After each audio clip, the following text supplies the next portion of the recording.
Hi, everybody. Welcome to another episode of Star Citizen Live builds, publishes, and platforms. Or was it platforms and publishes? Who knows? I'm your host, Jared Huckabee, and joining us on the show this week are a roundtable of incredibly technical director-type folks who are involved in bringing all the aspects of Star Citizen that all of our wonderful developers create over the course of the days and the months and the weeks, and bring them together into builds and publishes and make them accessible to you, the player. So we are stepping back behind the scenes here, and we are joined by, well, a couple people. Let's just go around the room and see who we're talking to. Miles, I think you've been the longest since you've been on one of our shows, so we're going to start with you first.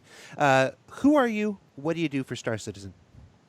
I'm the director of build operations. I manage the team which deals with the version control mostly and the build system, creating the builds that we deliver out to the players. Okay. Ahmed, we'll go to you next. Who are you and what do you do for Star Citizen? I am Ahmed Shaker. I've been with CIG for 5 years and a half. My team and I are publishing technology. We receive the build once it comes out from the build system, and we try to deliver it to every single player, whether internally, externally, leveraging a lot of cloud technologies, automation, and some good old school also system management and system engineering about how to keep all these moving parts together to deliver like a good player experience, and at the same time to harvest as much debug information. And because we're in active development, so it's kind of very unique kind of role. We're not just serving a live product. We're also, yeah. All right. And then there's Benoit. So on the show today, Benoit, who are you? What do you do? You need to say my last name first. That's a good one. Beau séjour. Ah, so good, actually. Benoit so good. Beau séjour. You aced it. All right. You're the only one I can ace. You're the only I practiced. You know I worked at it. I know you did. Cool. I'm Benoit. I'm the CTO at Turbulent. So I manage and oversee all of the teams that make platform services, and so that includes website, launcher, and a couple of in-game services as well. Beau séjour. So that means taking Miles's build that goes through Ahmed's systems and getting that into your hands. Gotcha. So I imagine the three of you work pretty closely throughout the month, week, day. I don't know. Well, yeah. How many builds a day, Ahmed? Sometimes. A lot. I mean, that's the good thing. We deploy a lot of builds behind the scenes that we get to decide whether they can make it or not. So not all the builds that we deploy you will get to see. Right. But sometimes there's so many. Yeah. Yeah. Not every build even makes it to the point where it can deploy. Some of the builds are. Yeah. So let's talk about that before we get into the question and answer period, which is what most of the show is. This is a bit of a esoteric show. It's different than we normally do. Most of the time, when people look at the stuff that other games put out, their behind the scenes stuff, we're never talking about build systems and publishing and platform stuff. So we're in an area that a lot of folks may not be familiar with. So let's talk about how a build becomes a law. That was Schoolhouse Rock. Never mind. Let's begin by doing an overview. How does the build and publish process work? So, I mean, it obviously starts with the developer committing a change. Once that goes through that process, we have tools which allow the developers to kick builds from our release streams.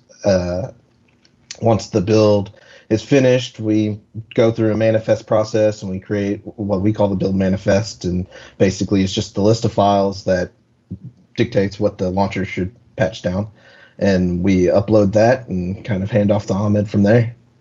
Yeah, that's where the custody kind of switches from a team to another. But also, we do not really have silos. Like all these teams actually work together for so many years. So it can be that we can actually be following up on the build and the build system and trying to anticipate what could be wrong. And we could be also looking at deployment and see what could have gone wrong.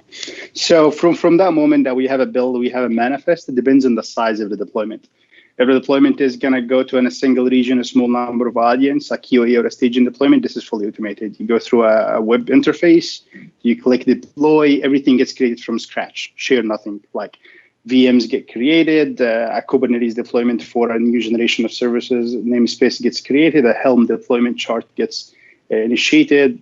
That chart is a global chart, has other charts underneath it. A lot of moving pieces, so many moving pieces gets deployed, so you can have that fleet of services and the simulators, that dedicated game servers deployed in the cloud, accessible whether it's an internal group of people or external. If it's external, we so far, due to how rapid things are changing, we'll have to have a captain, to have someone who's really running the deployment. So every deployment in that case is a get branch. You go take our automation repo and you create a branch, and that branch will have some of the facts that are specific to this deployment. These facts are always changing. We're allowing very last minute change because we are a development company. We are really developing as we go. So now we're trying to take away any ability to change things very fast. So that deployment gets created. It's a blue-green deployment, and all the resources get allocated around the world, and it's hidden. At this time, our internal QA start hitting it. And depending, every deployment has a goal too. Like every deployment has a very specific goal, whether we're delivering a feature, we're testing a feature, we're collecting feedback, and QA hits that part hard. And there is another checklist with other departments. Everyone has to know this is a new gamer experience where we are exporting or publishing a full gamer experience. It's not a bunch of virtual machines just being deployed in the cloud, and everyone has to get an agreement and all the work gets done. And then the players see the light comes on the launcher. And I think that's where you get to see more. I mean, Platform is involved in all of that. Like all these systems are super involved. But Platform, you get to see more like, okay, we're ready to publish right now. And I think Benoit can explain that better than me. Yeah, so that's where usually my team comes in, where we've built tools to allow the deployment to go out. So that includes securing the build from who needs to have access to it. As Ahmed was pointing out, there's a lot of builds that players don't see that are used for internal testing, that are used for QAing a specific feature or doing ad hoc testing on a specific refactor or something like that. So that is internal, but the moment it needs to go external, so either it goes on PTU or on production, that's where the launcher release tools come in. And so this allows us to take the build manifest that Miles was speaking about and basically make it available to players to patch. And so that's where the Delta patching technology comes in. That's able to do rapidly look at the build that you have and the build that's now available and compute the difference, and then just give you the objects that you need to run the latest version of the game. Obviously, for that, there's a lot of user-facing services. And every time there's a user-facing service, that means a lot of responsibility related to security, scalability, et cetera, et cetera. So that's mostly the platform teams that take care of the maintenance of those systems. But the operation of it is fully in the teams. And so that's the great part. So that's pretty much the build process in a nutshell, I think. In a nutshell, that's the nickel version. The nickel version of the process, at the very least. We only got an hour-long show here. Sure. So as usual, we're taking questions live from the chat. If you have a question that's related to the build, publish, or platform process, you can submit it in the chat.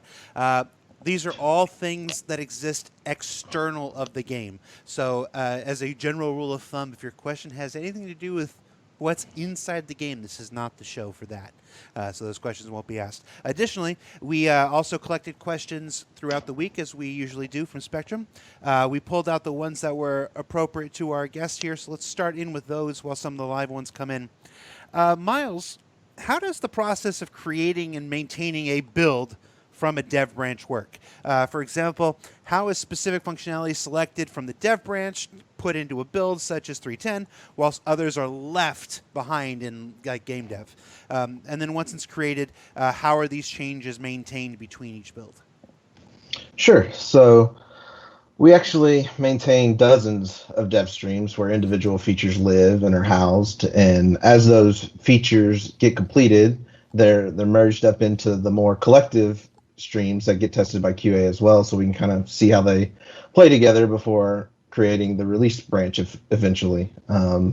Usually once everything's ready for like a 3.10 or 3.11, we'll branch that out and start cutting builds from there.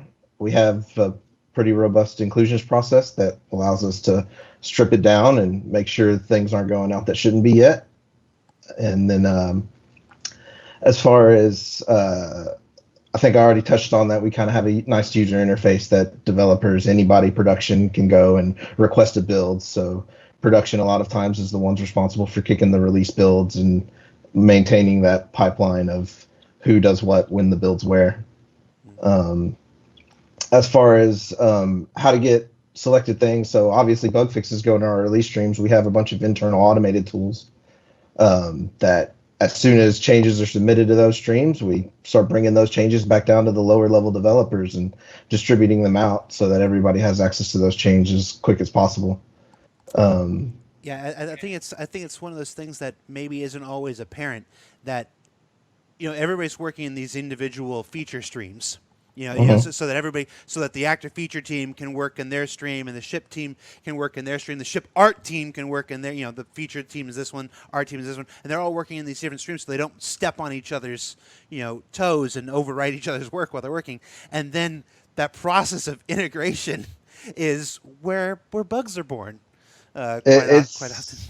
It's huge.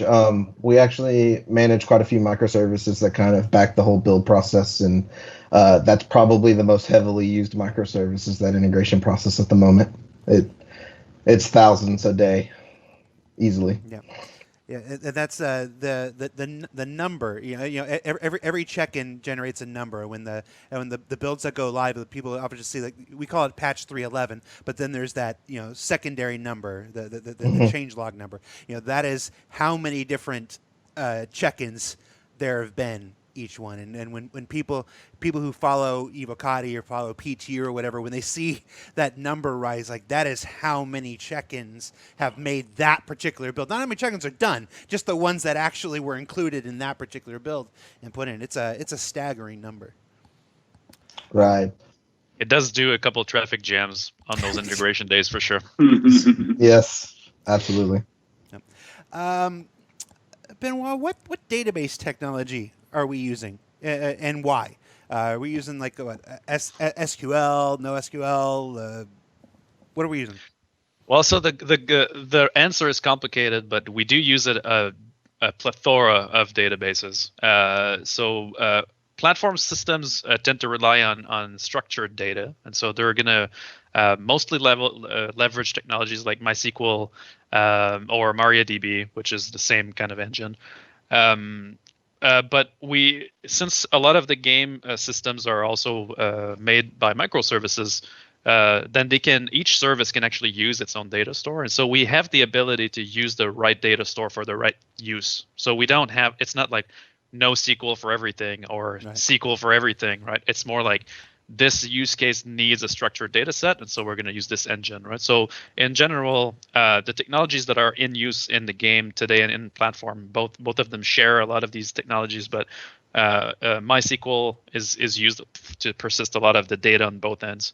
There's MongoDB is also a big player in a lot of the dynamic variable systems that power the game. And Redis is a real workhorse for a lot of the really real-time stuff, like Spectrum read counts or distributed locks. We're going to use Redis for a lot of this, which is really our Swiss Army knife of databases there. So the right database for the right job. Correct. Anything using like FileMaker Pro? No.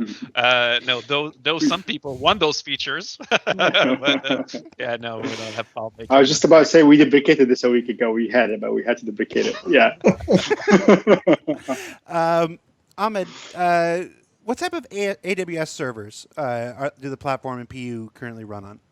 What can you tell us? Yeah. I mean, we can tell everything because it's public offering. Everyone knows about it. We use a large variety of VM sizes and families, but the major common factor between all of them is the AWS Nitro, which is a KVM lightweight technology that AWS introduced with their next generation or new generation. When it comes to the game servers run in C5. If we have some backers watching the live stream from the days before 3.0, we were doing some comparisons between the C4 and the C5. These were changes in the hypervisor, changes in the CPU powering the VM underneath. When it comes to the cloud, you're usually trying to hit a very specific sensitive part of your workload. So for the game servers, we have to meet in two main areas. We need to maintain a decent ratio between the memory and the compute, and we need to make sure that we have very fast compute. So C5s fit that very well. We have other services that are single-threaded, that they need a very, very fast single-core clock speed, so that you would run on Z1D, also another Nitro instance. We have other services that require moderate CPU clock speed, but they have larger memory usage. They will be running on R5. So it's all in our availability. Actually, a lot of our workload, we try not to be stuck to one single size, because we need to make sure if there is any issues and we cannot allocate VMs from that size, we always have a backup size. We have backup regions behind our regions, but sometimes you have to choose your battle, whether you're willing to go to a second region to allocate resources, or you're willing to go for the second most optimal machine size. I hope this is not so boring, but we use a lot of them, and we try to use the new ones.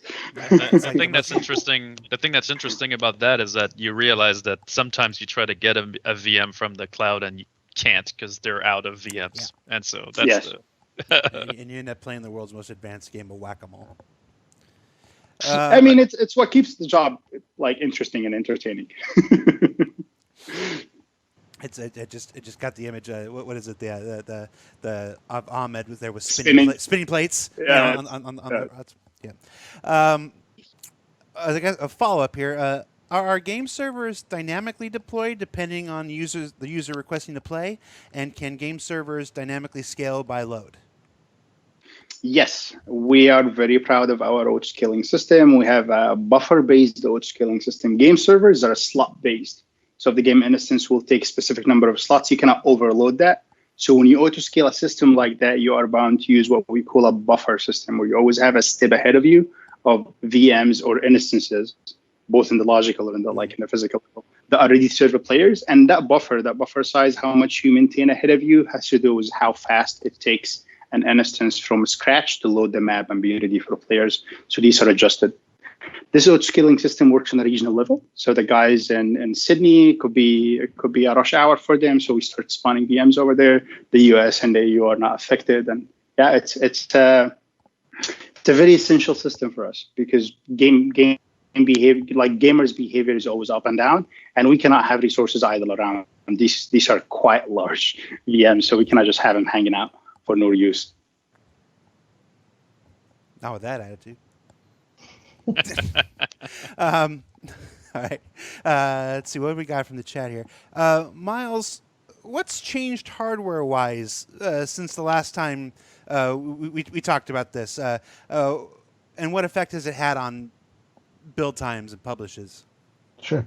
Well, I think it's been about 4 years since we last talked about this topic, so we've pretty much upgraded across the board, be that storage, RAMs, adding more CPUs. We've also spent a lot of time utilizing all the hardware a lot better with better build distribution across the machines. And a lot of that has helped greatly over the last 4 years. So we used to at least 6 hours per build. Back then, we could only have about 2 running at any given time. Nowadays, we're sitting at about 3 to 4. We can have up to 4 builds running simultaneously. And we probably put out 12 to 15 builds a day now.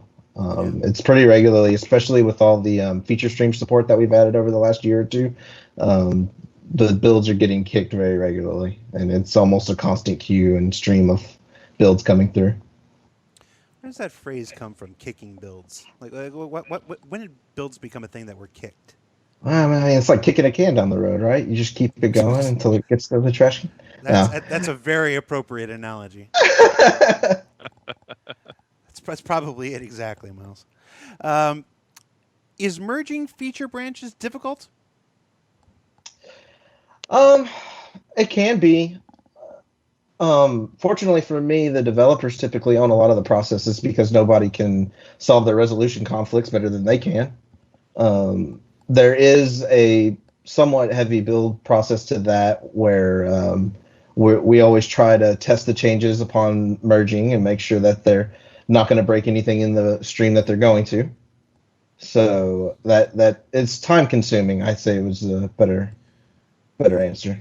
Yeah, you mentioned earlier that developers have the ability to kick off a build. Hmm. Is that a good thing? I go back and forth on that every day. I think typically it's a good thing. The less barriers that we can put in front of developers and allow them to iterate more quickly without need from intervention from us is it helps both them and us because it frees us up to continue to work on more tools that make their workflow more efficient and allows them to not be stuck waiting on us for things. Um, how do we test and benchmark our systems for stability? That's interesting. So there's been a lot of work there for in the past to try to get that up to speed.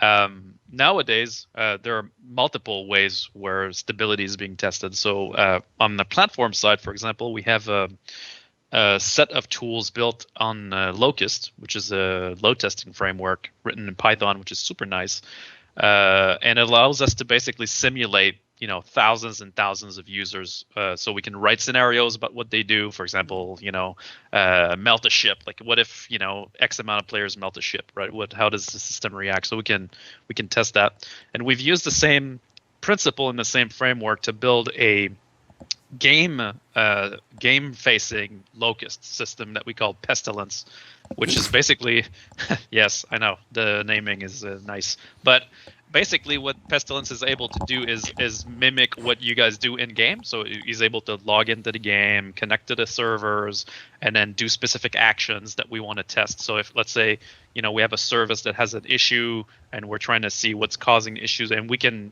actually write a scenario that does that, and then we can spawn thousands and thousands of locusts doing that in game to simulate what happens when we actually launch a build, because that's usually what happens, is like there's a big storm of people doing the same action. And so we can test stability this way. Now it's getting more and more integrated into the process where we write scenarios for different services as we go.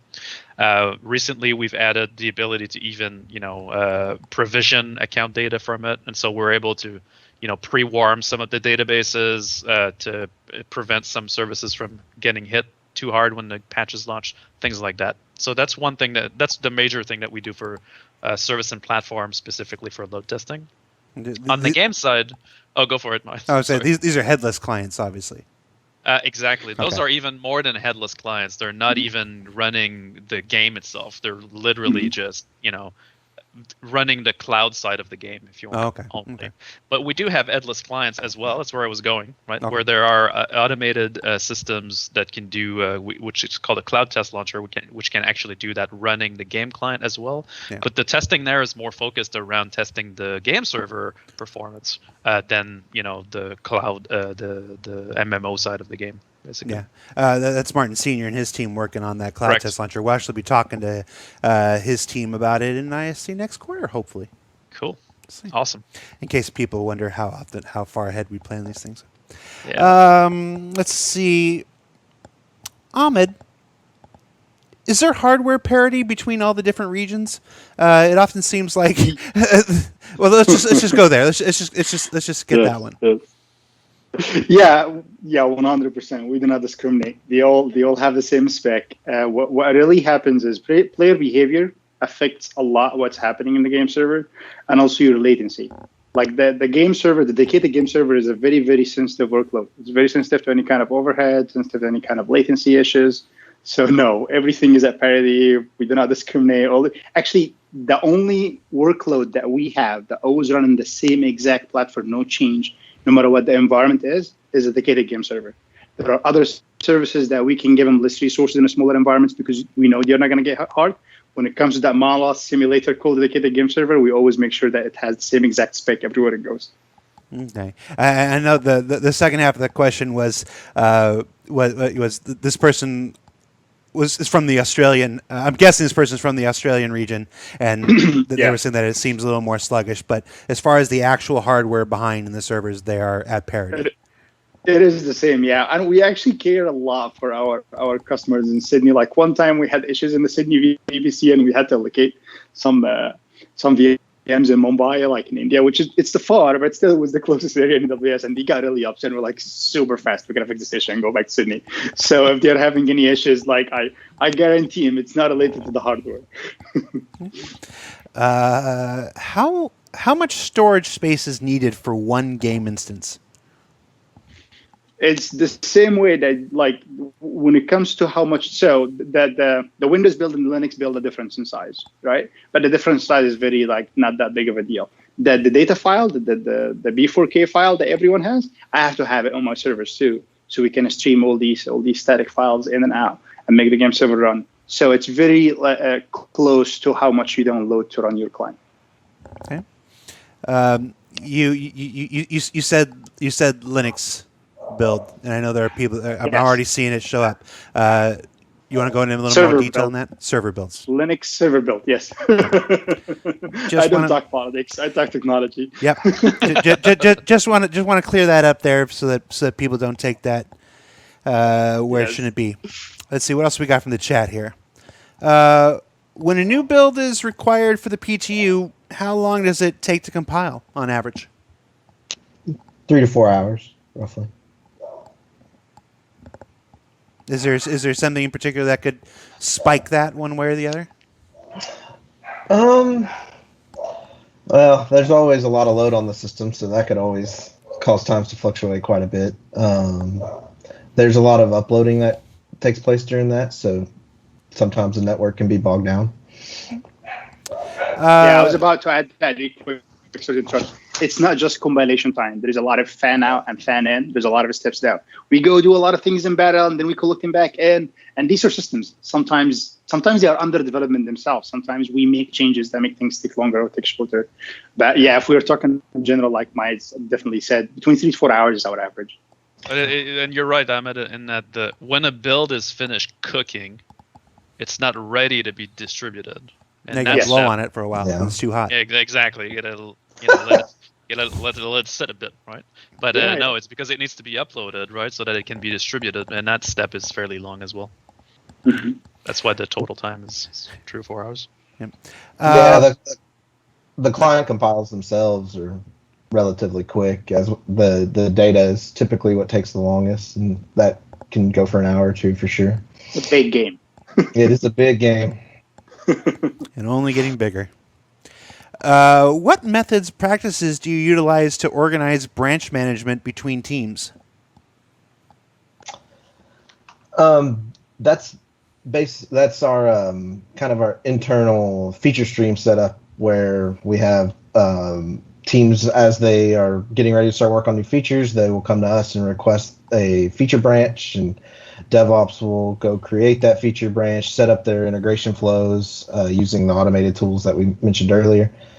And they'll move into that. And once it's feature complete, we help them where needed to get back into our dev branches and kind of repeat the process with teams as we go. Is it annoying trying to find a file that was supposed to integrate and didn't? Occasionally. Hey, Benoit, let's talk issue council. Here's a good one. Are systems like the issue council directly linked to the internal JIRAs or whatever, internal JIRAs and stuff? Yeah. That's been the idea since the beginning, right? Is that the report that's filed and confirmed on the issue council gets, if you see the CIG-I on it, then it's been imported to JIRA, basically. And so at that point, it can be tracked internally. It can be assigned to, because developers need a JIRA ticket to work or check in, right? And so that's the way we legitimize the changes that they have to do. And so, issue council is connected the same way to feed the status back from issue council. We're aiming to do improvements to that flow to give more visibility, but we still have a long ways to go before we can hit that. The roadmap is the same thing. The current roadmap, so the cards that you see on the roadmap, also comes from Jira. So this is a live representation of the production as it stands the moment it gets put up there. It is connected, and that's the key. It's the data source and the data destination. Gotcha. What level of automation do we have in our build and deployment process? Is it highly manual? Is it highly automated? How would you characterize it, Ahmed? I'll talk about the deployment size. So when it comes to deployment, depending on that, I kind of touched on that earlier on the deployment size.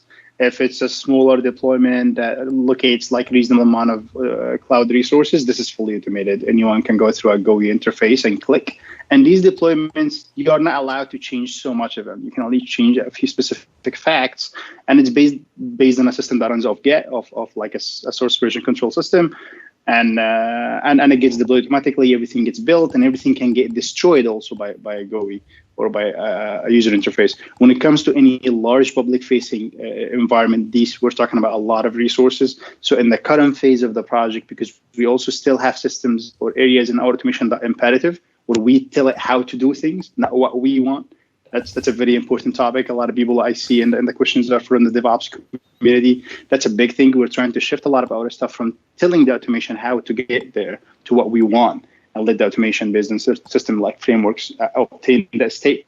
But to go back to the point, if you have a larger environment, at the initial part of it, you have to have a human decision. You have to have a review, another human decision, making sure that these are the correct values. And then it goes from there, and it becomes automated, and autoscaling kicks in and manages the environment from here.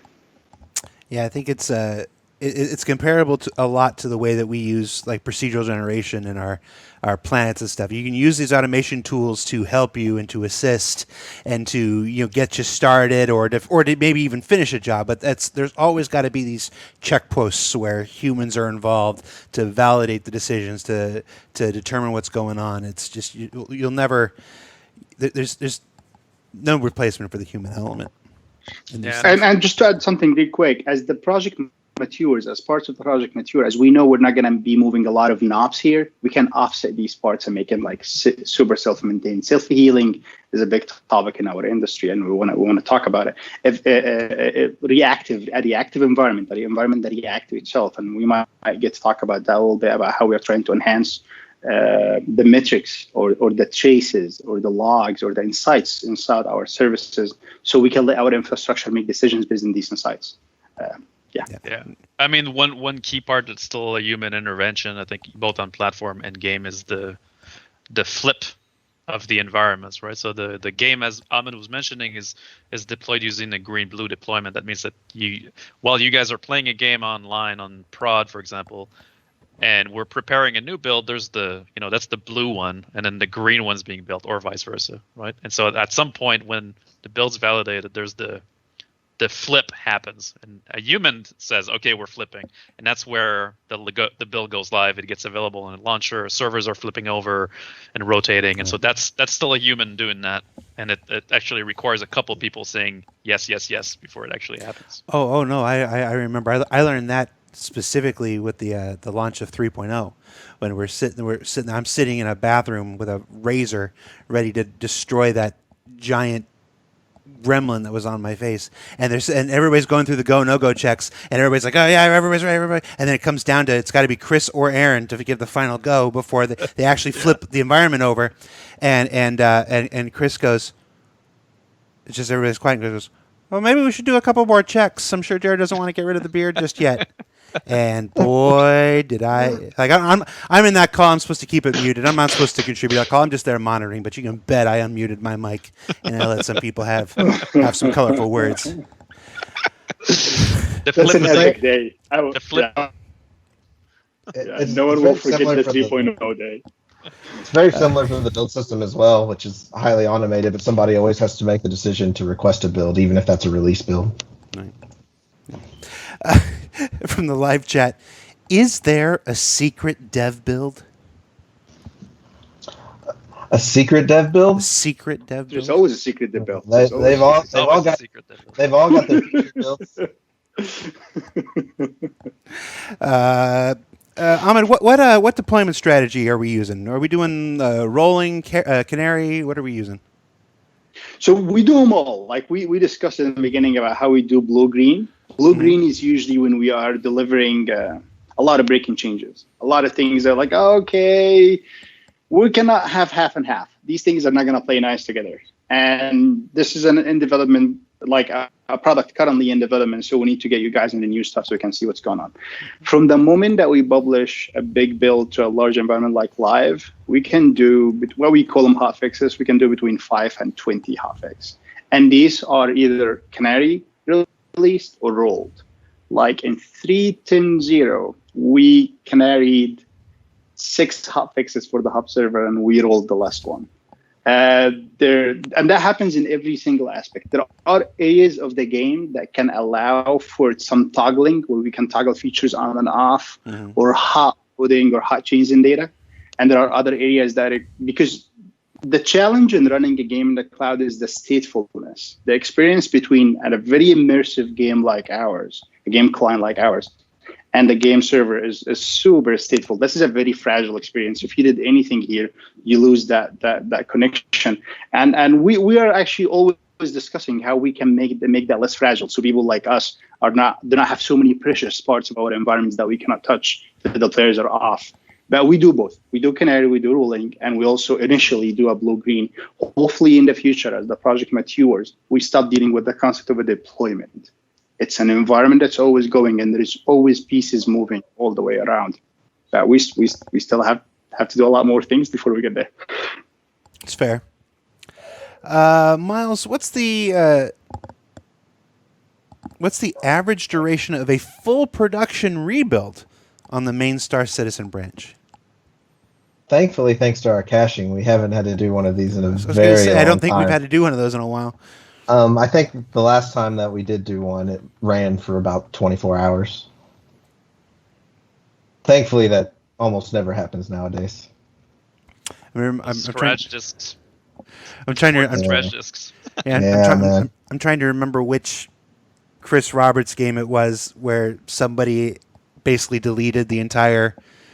It basically deleted all of game dev, and they basically salvaged the game by having somebody had taken a copy home of all of game to work on home, and they had to carry this person's computer from home into the office with until I'm trying to remember which game that was. I think it was Strike Commander. Ben would know. Ben would know. I think it was Strike Commander. How many? We touched on this a little bit, but we'll do it again. How many human or manual interactions are there between commit and deploy? To get a build, there's only 2. It'd be the developer making the commit and then the developer kicking the build. Depending on what environment you're wanting to deploy to, it could be potentially 1 more human interaction, which uses the same interface we kick our builds through to deploy to our internal staging environments. I think Ahmed could address outside of that for me. Yeah. If it's a larger environment, it goes through like people talking. It goes through people deciding that this is the build we want to go with, and then from then the humans just do the decisions. What we were talking about earlier, everything is driven by version control, everything's driven by get, but there's a human saying yes. And we did not abstract that into a GUI yet. We didn't see the need for that. This is. We call ourselves DevOps. I know this is some kind of hairy topic for a lot of people. DevOps is a philosophy, not a title, but that's what the market goes for. But we try to really hold the values of DevOps close to us. We share the ownership of that product. This gaming experience is ours. I can spend more than 50% of my time investigating an issue about how a player is unable to connect something, because I have the access to all these tools, and I can try to go and investigate it. So to go back, when it comes to a deployment to a larger environment, that's usually where human decisions are being implemented, but all the actual work of provisioning, configuring, securing is automated. Or it would take days. It would take weeks to deploy the whole environment manually, like with how it spreads around the world. I was trying to remember remember what the DevOps what that DevOps chart was. The figure 8. Two circles. circles. Yeah, I'm trying to remember what are the points on that one. Trying to remember what they are. It's a lot.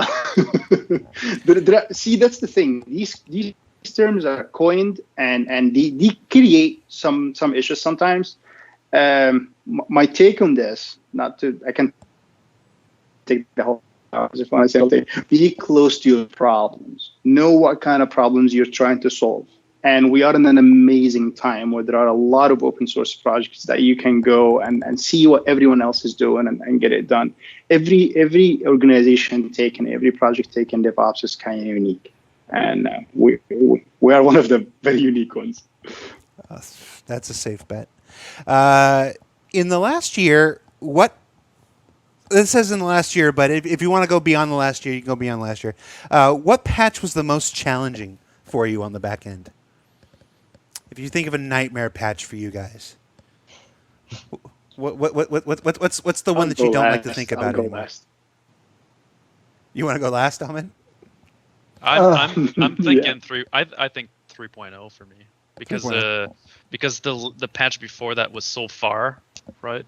And to echo what Ahmed was talking about in terms of DevOps philosophy, if you don't deploy for a long time, then you forget how to deploy, right? And so 3.0 was the longest running in development patch of Star Citizen, I think, that we've had, right? And launching that touch on everything. Everything was new. There was it was the first for everything. So it's like a brand new game. And so for me, that was by far the most difficult to get across the finish line. And that's when, then going to quarterly made it a whole lot better. As now we can deploy, more often, which is how you get this rhythm going, right? And keeping it going. It also means, to be fair, the more you deploy, the more you break stuff as well, right? So there is a risk there. Don't touch it. Yeah, it's working. Don't touch it. Right. Yeah, exactly. Don't touch it. It's good. But yeah, for 3.0 for me by far. I don't know for you guys. What about you, Miles?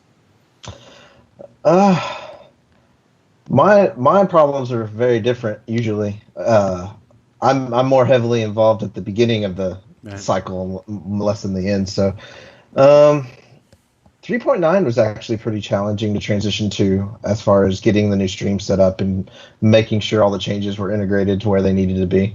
We definitely had a good time with that one. There's a lot of workflow changes in 3.9 for sure. Yeah. Yeah. For me, it's a difficult pick between 3.0 and 3.9. 3.0 definitely. 3.0, we rolled out a new hypervisor, a new generation of virtual machines, and a lot of new things, and it was in a very critical time. I think we have an episode of one of our shows that I'm not very good at keeping up with, where we talk about what happened in 3.0. 3.0, there was chat between CR and Tony and us till very I still remember very, very, very dear message to me when Tony said, I gotta go put some gifts under the tree and come back really quick. That was 3.0. Yeah. And it was a lot of fun. 3.9 was a lot of fun too. It's like Fleet Week. Wow. We are spoiled by our player base. Our player base are actually developing this game with us. And I'm not saying that because you really see that. And 3.9 was a lot of people doing a lot of things. We were learning a lot. We cannot stop learning from what happened during 3.9 and Fleet Week. And one of the major also ideas in DevOps is measure everything. And as Benoit was talking earlier, testing a game and automating the test of a game is challenging. It's relatively doable to test RBCs or API calls, but the immersion, how the game runs and everything, that is difficult. And 3.9, we had that. We had that. Okay, everyone is testing everything everywhere. They're doing everything, and we were receiving all this data and digesting it, reacting to it. I do not have an accurate number, but the number of hot fixes that went in 3.9 for a week was really, really high. Yeah. I was wondering if one of you guys were going to mention the conversion to the Delta patcher, if not that conversion. But actually, this went pretty well. That was 3.0. It was 3.0, wasn't it? It was before 3.0 though. We got to see the big diff. You're right. Because we got to run the Delta patcher on PTU for like a month and a half. I just remember my biggest memory about launching the Delta patch system was the moment we had the ability to push a build a day to players. We did that for 48 days straight. I was like, all right. I do have very vivid memories of converting the build system to support that. That was definitely a challenging time as well. I have a sad memory from 2015 by coming to the office at 1 a.m. so we can prepare the old school batch, so we release it at 6 a.m. And that was voluntarily. Like we would go and work on it because it used to take hours to prepare these packs and make sure you have all the diffs between all the old versions. Yeah, you actually bring good memories about the Delta Batcher. And right now, sometimes we look at the CDN graphs and we see these petabytes coming out. Like, can you imagine if the Delta Batcher was not here, how much data you're pushing? It's one of these things that we take for granted now, but it was an amazing big change for us. Critical technology for sure. It's a seemingly simple thing, but it's like absolutely critical to the ongoing life of any MMO. Let's see what else we got. Will iCache and global persistence change how long-term persistence is handled? Oh, well, that's interesting. So, not really. In fact, the long-term persistence was engineered to basically persist your data that you earn in game between patches, right? So it saves your money and the history of all of the UEC money that you've got. So every transaction up and down, current values of all your ledgers. The inventory system that's part of LTP is also there to store, hey, you own a Hornet, right? Or hey, you own a Constellation, right? The state of these objects. So, this Hornet's missing its left wing was abandoned at Grim Hex, or so that's stored in the persistence system. So iCache will basically bring more state tracking, more state persistence, but we're still going to persist the same amount or the same kind of records between patches to be able to rebuild the state when we do a data wipe on the iCache side. So the reason why that's still an issue is because the schemas of those objects is still moving, right? And so we still need to do that. But the only change that will come from it is that there are some parts of the iCache API that allow better handling of stacking objects. So let's say you buy 50 magazines, right? The way that's handled in the iCache is much better. And so the LTP systems will track that better. And so that's not the only change. But the functionality for players should function the same way. And for anybody that hasn't checked it out, check out the previous episode of Calling All Devs, where we talked with Chad McKinney about iCache and its effect and lead into global persistence. Let's see. We got 10 minutes left. We're almost done. Mm-hmm. Are there any improvements to publishing technology you're excited about in the near future? Yes. So as we take some of our legacy systems from imperative described deployment, where we are describing to the automation system how to do things, into more declarative systems, we don't want to throw in a lot of jargons, but people who work in DevOps technology must probably know what we're talking about here. That is very exciting for us. We're also looking at how we can leverage some of the bare metal resources that are allowed on a lot of cloud providers now. We've always been trying to squeeze as much power as we can get, and we want to see what will happen when we don't have the hypervisor anymore. Maybe we'll get some more power out of it. Again, we are not till we measure things and we set benchmarks. But I'm excited for these two things. One of the most important things I'm excited for, we have 2 new engineers that will join the team on Monday. So that is a big thing. Hopefully more hands on the keyboard, more minds, more people designing all these challenging solutions with us. So a lot of good stuff happening. This has definitely been a year of growth. Actually, last year was a year. We've been growing for a while. So I'm thinking about it. Over 600 and some odd people now. Yeah. Let's see. All right. We've been throwing you softballs. Let me look for some hard balls here. When a server crashes, here we go. When a server crashes, why? No. That's for you, Ahmed. Because C++? I don't know. When a server crashes, how long is it until that server is ready to go again? And is this process automated? Yes. So the server doesn't have to come again. If we are actually in a time where we're shrinking down, we are actually have the servers can go away and never get used again. There's another pool of servers. If we are in a time where actually we need resources, the server will crash and it will come back in a different new incarnation. We'll have new logical name to it, have new ID to it, and it'll become part of the pools of instances that can host games. But nothing has like a long-lasting name or a long-lasting existence. Everything is the common word that we use in our field is ephemeral. So these instances are just instances. They come and go all the time. No one touches them. They decide to crash on their own. They get sad. Was it ants not cattle, cattle not pets, right? Yeah, Service. absolutely. Ephemeral. Good word use, Ahmed.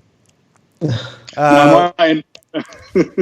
What benchmarks do you use to determine how a particular build progresses from Evocati to PTU to live? Now, before you answer that, though, I want to clarify that it's nobody in this call that determines whether something goes from one stage to another stage. Those are calls made by the directors and above and stuff like that. But as far as the benchmarks, just speaking to the type of information that we use to make those calls, what It's actually benchmarks do we have?